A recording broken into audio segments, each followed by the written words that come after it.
The waterfall at the edge of nowhere.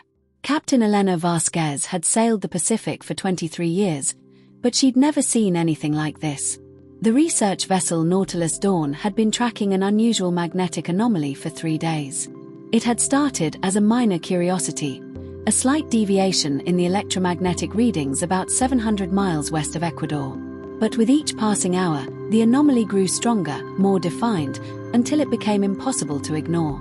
"Captain, you need to see this," Dr. James Chen called from the lab, his voice tight with excitement or fear. Elena couldn't tell which.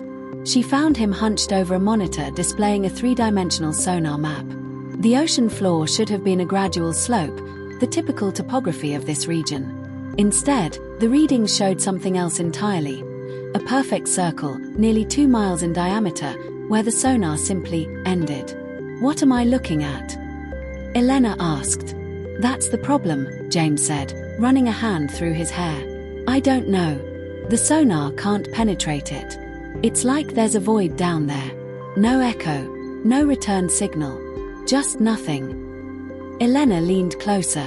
The rest of the crew had gathered behind her: Maria Santos, the marine biologist; Tom Reeves, the chief engineer; and young Danny Park, fresh out of oceanography school and eager for his first real expedition.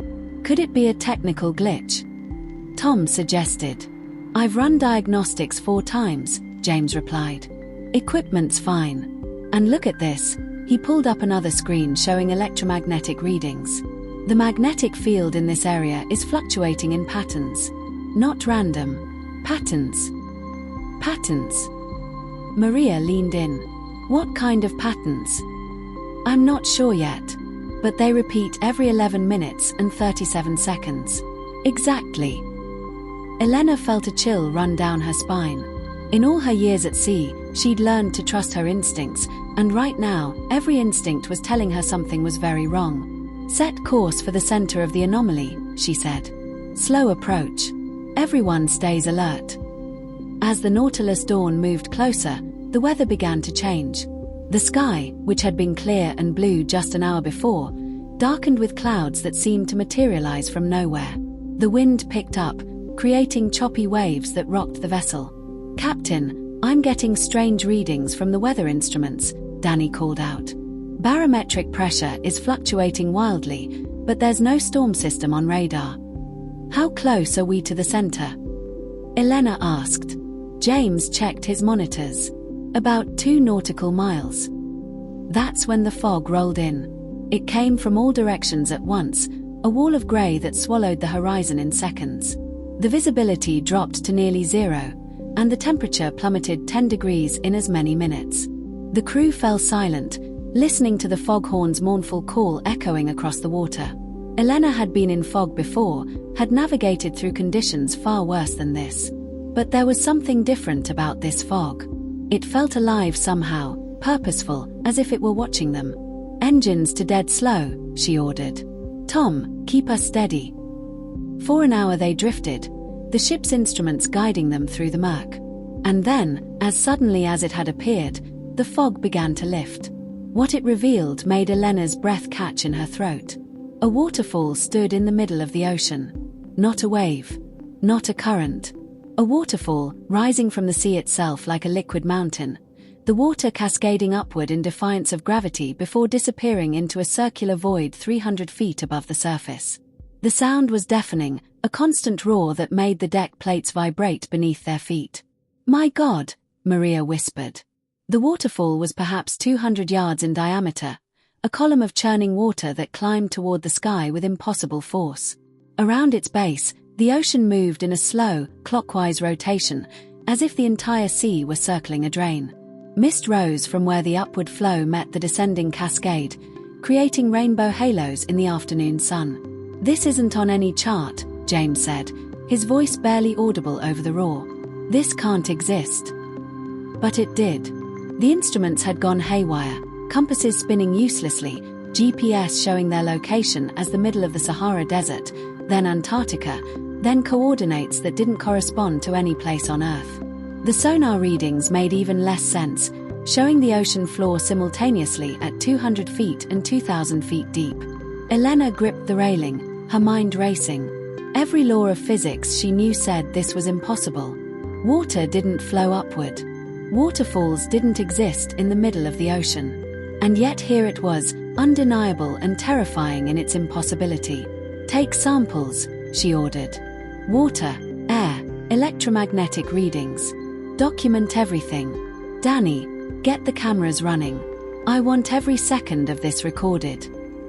As the crew scrambled to their stations, Elena couldn't shake the feeling that they were being watched. She scanned the waterfall, looking for what? She didn't know. But something about this felt intentional, designed, as if they had stumbled upon something that was meant to be found. Or perhaps something that had been waiting for them. The crew worked through the afternoon, collecting data that defied explanation.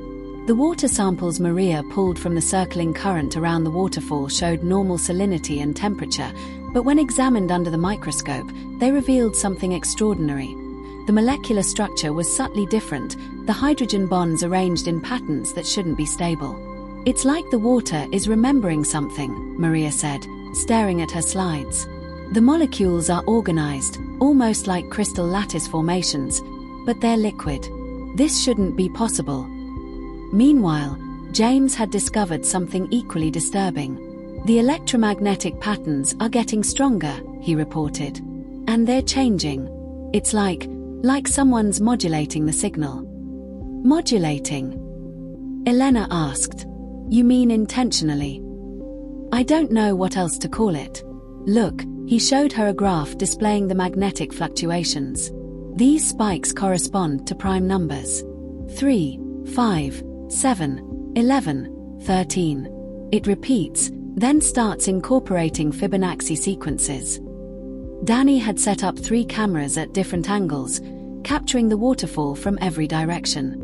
On the monitors, it looked even more surreal, a pillar of water defying gravity, the mist creating an otherworldly atmosphere. He'd also deployed underwater drones, but they malfunctioned the moment they entered the rotating current, their electronics failing completely. As sunset approached, Elena made the decision to hold position for the night. They were far enough from the waterfall to avoid being pulled into its current, but close enough to monitor any changes. She ordered watches in shifts, making sure someone was always observing. That's when Tom noticed the lights beneath the water. "Captain!" he shouted from the stern. "There's something down there." Elena rushed to his side and looked over the railing. Deep below the surface, perhaps 100 feet down, lights were moving. Not the bioluminescence of sea creatures, but steady, artificial lights arranged in geometric patterns. They pulsed in rhythm with the electromagnetic signals James had been tracking. "Get the spotlight," Elena ordered. When the powerful beam pierced the water, they all gasped. The lights weren't random, they were part of a structure, massive and angular, made of materials that reflected the spotlight in impossible ways, sometimes appearing metallic, sometimes transparent, sometimes seeming to absorb the light entirely. "How big is that thing?" Maria asked. James was already working the sonar. "I'm getting readings now. It's huge. At least a mile across, maybe more. And it's not on the ocean floor, it's hovering about 500 feet down." "Hovering?" Tom's voice cracked. "Nothing that size can hover underwater." "It's not displacing water," James continued, his voice growing more excited and terrified with each word. "The sonar shows water flowing through it, around it, like it's not entirely there. Like it's phasing in and out of our reality." The lights below began to brighten, and the electromagnetic readings spiked. The waterfall's roar intensified, and Elena felt the ship shudder as the current around them strengthened. "Engines online," she commanded. "Be ready to move if we need to." But they didn't have time. The lights emerged from the upward cascade, 3 spheres of brilliant silver that moved with impossible fluidity, weaving through the falling water as if it were air. They were perhaps 10 feet in diameter each, perfectly smooth, with surfaces that seemed to shift between solid and liquid. They hovered for a moment at the top of the waterfall, then descended in perfect formation, stopping just above the ship's bow. The crew stood frozen. Elena's hand moved instinctively to the radio, but what would she say? Who would believe them? The central sphere, slightly larger than the other 2, pulsed with light, not harsh, but rhythmic, almost like breathing. The pulse matched the electromagnetic patterns, and Elena realized with a start that it was communicating, or trying to. A low hum filled the air, resonating in her chest, making her teeth vibrate. The sound wasn't painful, but it was everywhere, inside and outside her head simultaneously. And then, impossibly, she understood it. Not words, not language, but meaning, pure and undiluted, flooding into her consciousness like water into a glass. "Welcome," she gasped, stumbling backward. Around her, the crew had similar reactions. Maria clutching her head, James falling to his knees, Danny gripping the railing with wide, terrified eyes. The sphere pulsed again, and more meaning came through. "You have found the threshold. You have been called." Called. Elena spoke aloud, her voice sounding small against the roar of the waterfall. "Called by who? What are you?" The sphere's light intensified, and suddenly the waterfall stopped. Not slowed. Stopped. The water hung suspended in midair, millions of gallons frozen in place, a tower of liquid defying every law of physics. The ocean around them became glass still, the waves vanishing as if the sea itself were holding its breath. In the sudden silence, the sphere's voice was clearer. "We are the guardians. This is the gateway. Your species approaches the threshold of understanding. Some must witness. Some must remember. You have been chosen." From the largest sphere, a beam of pale blue light extended downward, touching the water's surface. Where it made contact, the ocean began to glow from within, revealing the structure beneath in its entirety. It was breathtaking and terrifying. The structure was vast, a city-sized construct of impossible geometry, with towers and arches and spiraling pathways that seemed to exist in more dimensions than three. Symbols covered its surfaces, not carved, but alive, shifting and changing like living things. Some resembled ancient hieroglyphs, others looked like complex mathematical equations, still others defied any attempt at interpretation. "It's a gateway," James whispered, his voice filled with awe. "Or a door. A door between." He trailed off, but Elena understood. A door between worlds. Between dimensions. Between realities. The sphere pulsed again. "This threshold has existed since before your species walked upright. Others have found it. Others have passed through. Now you stand at the edge. Will you look? Will you understand? What happens if we do?" Elena asked. "You will see. You will know. You will never be the same." Maria stepped forward, her scientific curiosity overcoming her fear. "Why now? Why us? Why reveal this?" The gateway opens in cycles. The time approaches when your world must choose, remain isolated or join the confluence. You are witnesses. You will carry the truth back to your kind.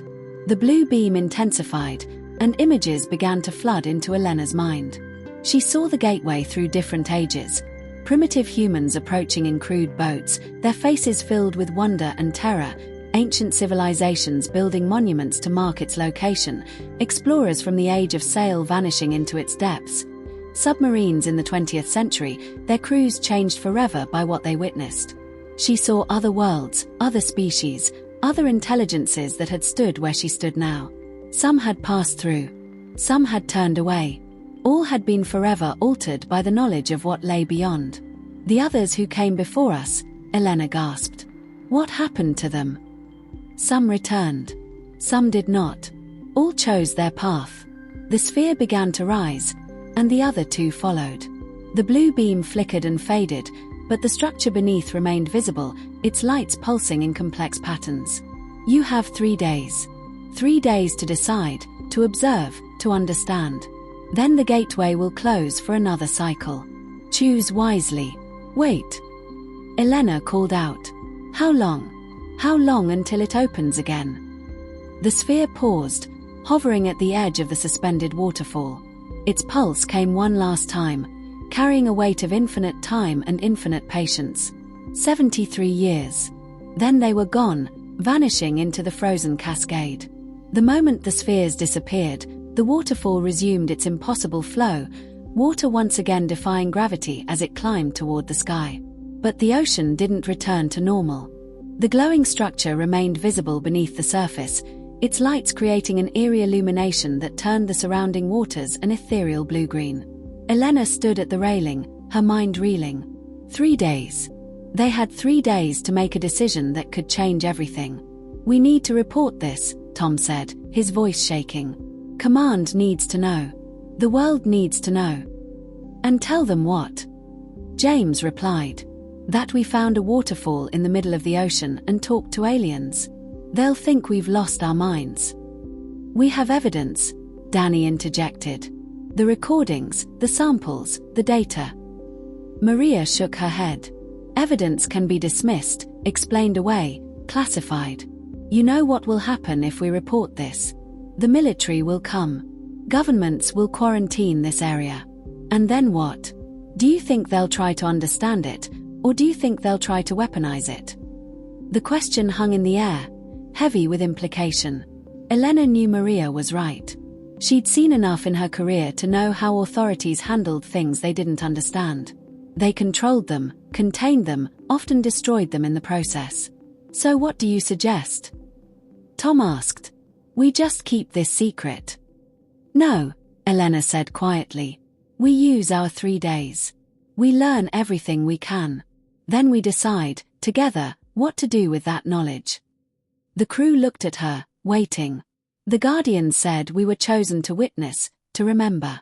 Maybe that's exactly what we're supposed to do. Bear witness. Understand. And then bring that understanding back to the world in a way that can't be buried or classified. "How?"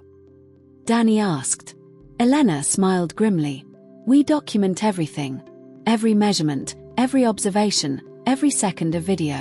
We make copies. We distribute them through channels that can't be controlled.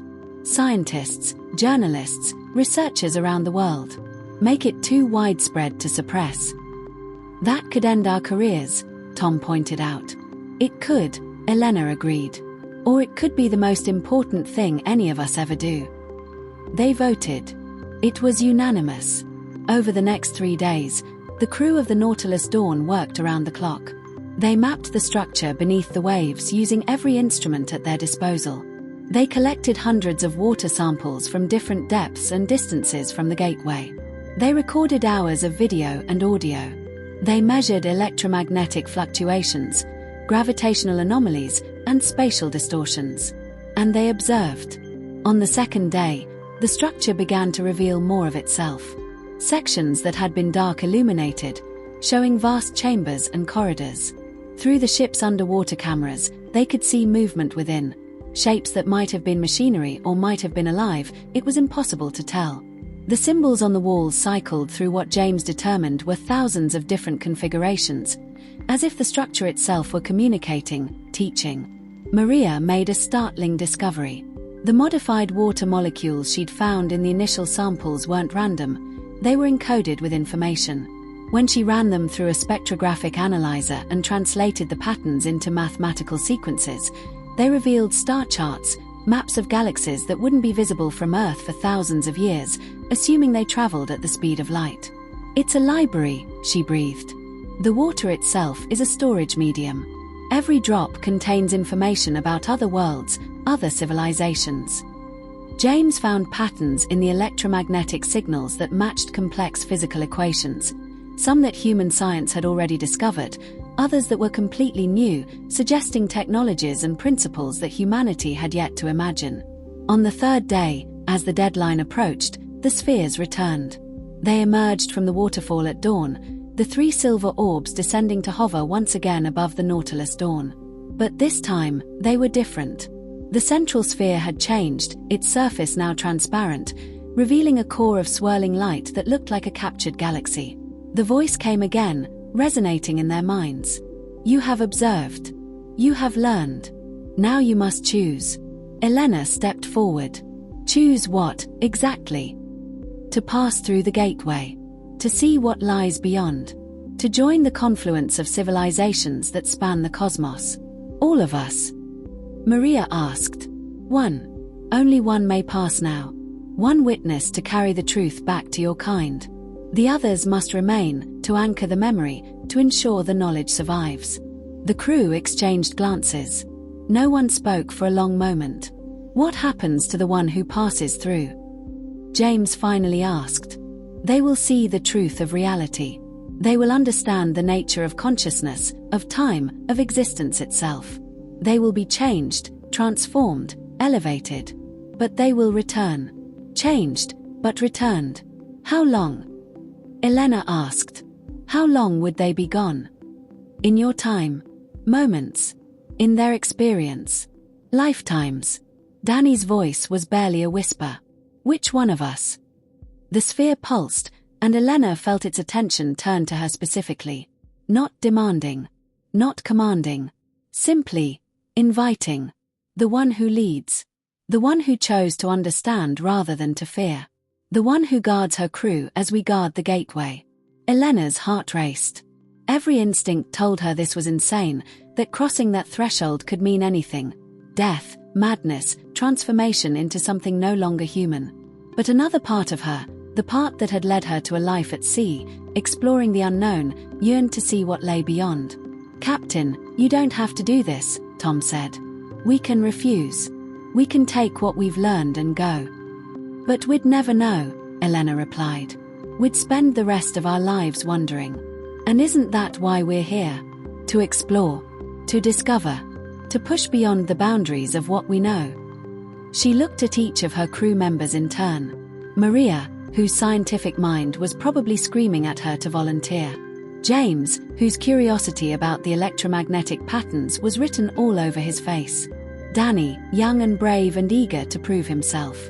Tom, loyal and protective, who would have gone in her place if she'd asked. I'm going, Elena said. But I need you all to promise me something. If I don't come back, or if I come back wrong, you get this information out. You make sure the world knows. Promise me. One by one, they promised. The sphere descended lower, until it hovered just above the deck. Its transparent surface began to open, unfurling like a flower, revealing a space within that seemed impossibly larger than its exterior. Inside, light moved in patterns that hurt to look at directly, colors that didn't exist in normal spectrum, shapes that the mind couldn't quite process. Elena took a deep breath, turned to her crew one last time, and stepped forward. The moment she entered the sphere, her perception exploded. She was no longer in one place but in all places. She could see the Nautilus Dawn below, her crew staring up in wonder and terror. She could see the gateway structure stretching down through the ocean and up through dimensions she hadn't known existed. She could see the waterfall, understanding now that it wasn't water at all but a flow of reality itself, a current between worlds. She saw Earth from space, then from outside space, then from perspectives that had no correlation to physical location. She saw the history of humanity in an instant, the rise and fall of civilizations, the moments of brilliance and the depths of darkness, the potential futures branching out like infinite tree. She saw other worlds. Thousands of them. Millions. Each with their own form of life, their own intelligence, their own struggles and triumphs. She saw the confluence the Guardian had mentioned, a network of civilizations connected through gateways like this one, sharing knowledge, sharing existence, sharing the profound loneliness and joy of being conscious in an infinite universe. She understood, finally, why the gateway existed. Not as a portal for travel, but as a point of connection. A place where different realities touched, where information could flow between worlds, where consciousness itself could expand beyond the limitations of a single perspective.